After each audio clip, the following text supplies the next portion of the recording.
Hi guys, তো আজকে এখান থেকেই ব্লগটা শুরু করছি। এখন বাজে হচ্ছে রাত 8:30, 8:30 নয় 9:15 সামথিং বাজে। এই যে আমি, দীপ, আমার বর আর আমার মেয়ে বেরিয়ে পড়েছি। আমরা যাচ্ছি হচ্ছে দিদির বাড়ি, কারণ আজকে দিদিদের অ্যানিভার্সারি। তো যাই হোক, কেকের দোকানে আমরা চলে এসেছি, এখন কেক নেব।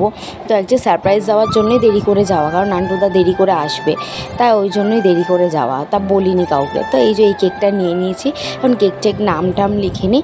দেন তো আমরা কেক নিয়ে নিয়েছি, আর এদিকে 3টে লস্যি নিয়েছি 3টে বাচ্চার জন্য। তো চলো এখন যাওয়া যাক। তো এই যে বাড়িতে পৌঁছে গেছি, এখনও পর্যন্ত জানি না নান্টুদা এসছে কি না। তো আমরা এখন চুপি চুপি ঢুকছি, কারণ দিস ইজ সারপ্রাইজ।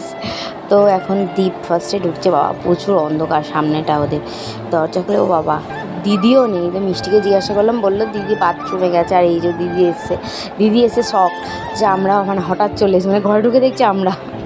যাই হোক, এখনো পর্যন্ত নান্টুদা আসেনি। আর এই দেখো যাচ্ছেই না, ফু দিচ্ছি, টানবে তো। এই যে তোমার দাগ করে দেখি। এই যে পাপা, না পাপা, ওইটা তো টানলে হবে না। ফু করো। তো এরপরে এবার নান্টুদা চলে এসছে, আর এখন আমার বর একটা বক্তব্য পেশ করবে, শুনে নাও।